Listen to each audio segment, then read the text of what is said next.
इस वीडियो में हम गौतम बुद्ध के द्वारा कहा गया एक ऐसा सूत्र जानेंगे जिसका अर्थ ज्यादातर लोगों द्वारा गलत तरह से समझा गया है। बुद्ध कहते हैं, अच्छे कर्मों को करने में जल्दी करें, पाप से मन को हटाएं। शुभ कर्म करने में ढील करने पर मन पाप में रत हो जाता है। बुद्ध के द्वारा कहे गए इस सूत्र का एक एक शब्द समझने वाला है। सबसे पहले बुद्ध ने अच्छे कर्म की बात करी, तो ये प्रश्न स्वाभाविक है कि अच्छा कर्म क्या होता है। इस प्रश्न का उत्तर है, अच्छा कर्म वो है जिसे करने के बाद आपको संतोष और शांति मिले। मगर जब आप चिंता करते हैं तो चिंता करते वक्त और बाद में भी आपको दुख होता है। जब आप बुरा भोजन करते हैं तो वो बुरा भोजन ही भविष्य में आपके दुख का कारण बनता है या आपके शरीर में बीमारियों का कारण बनता है। इसलिए बुद्ध ने कहा है कि अच्छे कर्मों को करने में जल्दी करें, क्योंकि समय भले ही आपके हाथ में नहीं है, परंतु आपके कर्म पूरी तरह से आपके हाथ में है। दूसरी पंक्ति में बुद्ध ने कहा है कि पाप से मन को हटाएं। सबसे पहले समझते हैं कि पाप क्या है और फिर समझेंगे कि मन को पाप से कैसे हटाएं। देखिए, पाप वो है जो आपके जीवन को नर्क बना दे। उदाहरण से समझें, अगर आप गलत तरीके से बैठे हैं तो भी आप पाप कर रहे हैं। कैसे? आपका गलत तरीके से बैठना आपके भीतर आलस्य पैदा करता है और आलस्य आपको कर्महीन बनाता है। कर्महीनता को आप ऐसा समझें जैसे रुका हुआ पानी। पानी जब तक चलता रहता है तब तक वह शुद्ध रहता है, परंतु जैसे ही वह रुक जाता है उसमें गंदगी पैदा होने लगती है और गंदगी का ही अर्थ नर्क है। तो पाप करने का अर्थ है वो कार्य करना जो करने योग्य नहीं है। कैसे जानें कि क्या करने योग्य है और क्या नहीं?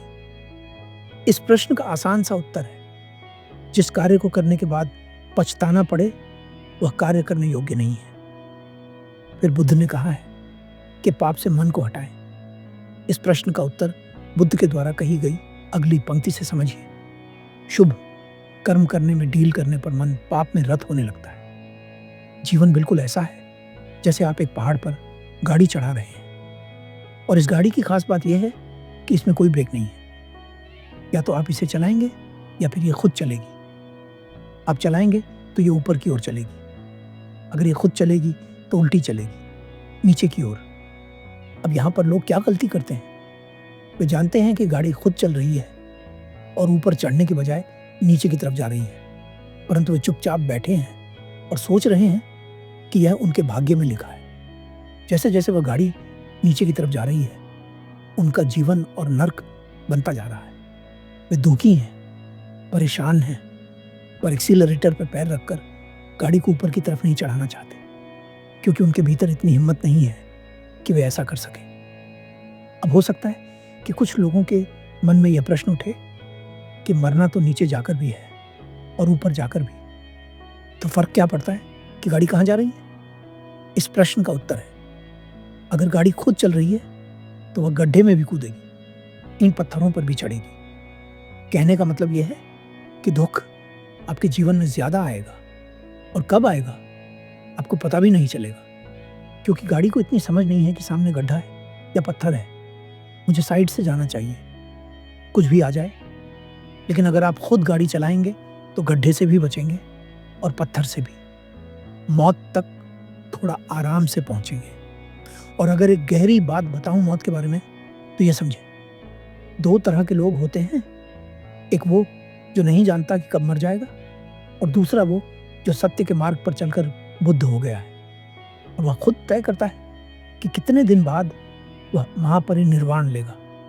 तो बहुत सारे लोगों का लक्ष्य यह भी होता है कि जन्म उनका कैसे हुआ यह वे नहीं जानते, परंतु मृत्यु उनकी उनके हिसाब से हो। ये बातें हवा में नहीं हो रही हैं। हमारे सामने ऐसे बहुत सारे उदाहरण हैं जिन्होंने कहकर समय पर अपना शरीर त्यागा है। सबसे बड़ा उदाहरण खुद बुद्ध है।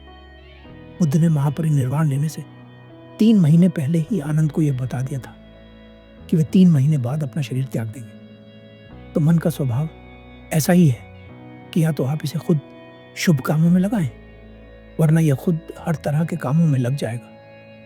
अब वे काम अच्छे हों या बुरे यह आप तय नहीं करेंगे, मन खुद करेगा।